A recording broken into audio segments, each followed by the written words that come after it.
जय हिंद दोस्तों, मैं सेबी पंजीकृत सलाहकार नहीं हूं। यह वीडियो केवल शैक्षिक और सूचनात्मक उद्देश्य के लिए बनाई गई है। आईबीसी लिस्ट से रिलायंस इंफ्रा बाहर कब आएगा इसके बारे में बात करेंगे और रिलायंस पावर के बारे में भी हम लोग यहाँ पे बात करने वाले यहाँ पे हैं। 24 रुपये 33 पैसे पे करेंट प्राइस है। 1% की गिरावट आई है आज रिलायंस पावर में भी। कई सारी अनिल अंबानी से जुड़ी हुई खबरें निकल के सामने आ रही हैं। गिरफ्तारी की भी मांग की जा रही है, हालांकि कोर्ट ने ऐसा कुछ भी आदेश नहीं दिया है। नहीं तो भाई सारे बड़े अधिकारियों की अब लगभग गिरफ्तारी हो चुकी है। अब बस अनिल अंबानी की ही बाकी है। तो अगर इजाज़त मिलती तो इनकी भी गिरफ्तारी हो जाती, लेकिन ठीक है, चलिए नहीं हुई है गिरफ्तारी, वो बढ़िया चीज़ है। लेकिन कभी भी मतलब अब मान के चलिए 1 आध महीने 2 महीने के अंदर अंदर अनिल अंबानी की भी गिरफ्तारी हो सकती है, ऐसी संभावना दिख रही है, ज़रूरी नहीं है। आज देखेंगे 2 करोड़ इक्विटी शेयर ट्रेड हुआ है। 47 करोड़ रुपए में 33% का डिलीवरी परसेंटेज, 20% का सर्किल लिमिट है इसका। कोई भी कंपनी के साइड से अपडेट निकल के सामने नहीं आया है। जो भी अपडेट आया है छोटा मोटा अपडेट ही है, ठीक है।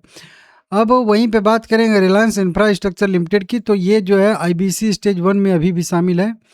और जब तक IBC Indian bank करप्सी code stage 1 में शामिल रहेगा, तब तक इसकी वीकली ट्रेडिंग होगी। वीक में केवल एक ही दिन, सोमवार के दिन ट्रेडिंग होगी, मंडे को। उसके बाद फिर 4 दिन ट्रेडिंग इसकी नहीं होगी, वीक में मत एक ही दिन। अब ये पैटर्न इसका टूट जाएगा। कब टूटेगा तो आप लोगों को बता दूं कि अगला शुक्रवार कब आ रहा है भाई, 31 तारीख को। तो 31 तारीख को शुक्रवार आ रहा है, तो 31 तारीख को इसका रिव्यू होगा। ध्यान से समझिएगा, 31 जुलाई को इसका जो है रिव्यू होगा आईबीसी स्टेज 1 का।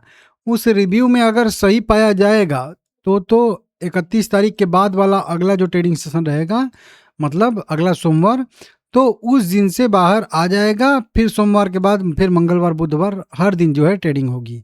अगर रिव्यू में बाहर नहीं आता है तो भी सोमवार को तो ट्रेडिंग होगी ही होगी, मतलब 31 तारीख के बाद, क्योंकि 31 तारीख को शुक्रवार है। तो उसके बाद जो अगला सोमवार आएगा तो उस दिन तो ट्रेडिंग होगी ही होगी, चाहे रिव्यू में बाहर आए ना आए।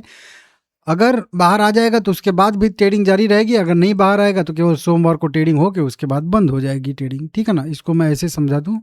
31 तारीख को इसका रिव्यू होगा, ये ध्यान दीजिएगा। 31 तारीख के बाद अगला ट्रेडिंग सेशन आएगा 3 अगस्त 2026 को। अगर 31 तारीख के रिव्यू में बाहर आ जाएगा तो फिर जो है 3 4 5 6 7 सब दिन ट्रेडिंग होगी। अगर 31 तारीख के रिव्यू में बाहर नहीं आता है तो फिर 3 तारीख को ट्रेडिंग होगी, फिर से ट्रेडिंग यहीं बंद रहेगी। इसको समझ लीजिएगा। बाकी वहीं रिलायंस पावर की बात करेंगे। शेयर होल्डिंग पैटर्न का अपडेट तो अभी नहीं आया है, लेकिन अभी जो 1021 करोड़ रुपया का जब्त किया गया है कुछ संपत्ति, उसका भी अपडेट यहाँ पे 15 जुलाई 2026 को फिर से आ रहा है। बाकी वहीं जो सारा का सारा मैं शुरू में ही बोल दिया हूँ, बता दिया हूँ एक ही तरह से, कि अब जो है इनकी भी गिरफ्तारी की जो है कुल मिला के कह लीजिए कि मांग उठ रही है। कंपनी के कई सारे बड़े बड़े अधिकारी मतलब गिरफ्तार किए गए हैं। और अब जो है कंपनी, जैसे अभी देखिए ये एडीएजी समूह के जो है कुछ बड़े प्रबंधक निदेशक को गिरफ्तार कर लिया गया है। लेकिन फिर जो है अनिल अंबानी की गिरफ्तारी का भी यहाँ पे याचिका दायर किया गया है, डिमांड किया गया। लेकिन कोर्ट ने कहा है कि अभी जब स्वतंत्र एजेंसियां जांच कर रही हैं तो हम अपनी साइड से कोई भी यहाँ पे आदेश नहीं देंगे, ठीक है ना। तो देखते हैं, ईडी अपने से खुद से चाहे तो गिरफ्तार कर सकती है अगर उसके पास प्रॉपर सबूत हैं तो। नहीं तो मतलब कोर्ट ये आदेश नहीं देगी कि नहीं गिरफ्तार कर लो, ठीक है ना। तो इस तरीके से यहाँ पे अपडेट है, देखते हैं आगे क्या होता है। अभी भी ये मैटर मेरे हिसाब से लंबा ही खींचेगा। जितना जल्दी से जल्दी ये मैटर सोल्व हो जाएगा उतना बढ़िया है, नहीं तो फिर रिलायंस पावर, रिलायंस इंफ्रा इसी तरीके से दबाव में पड़े रहेंगे। एक रेंज बताया था और आप लोगों को, और बताया था कि इस रेंज के ऊपर ऊपर है तो पॉजिटिव है, रेंज में है तो न्यूट्रल मान के चलिए। रेंज के नीचे जाता है तो फिर इसमें गिरावट की संभावना बनेगी। सारे के सारे मूविंग एवरेज ऊपर है और अब तो कई सारे निगेटिव क्रॉसओवर भी यहाँ पे हो चुके हैं। नीचे आया था, उसी रेंज को रिटेस्ट किया और फिर वहाँ से फिर से गिरावट आ रही है। अब इसमें व्यू जो रहेगा मेरा निगेटिव रहेगा, ये मैं आप लोगों को पहले से ही बता के रखा हूँ, ठीक है ना। लाइक करके चैनल सब्सक्राइब कर लीजिएगा।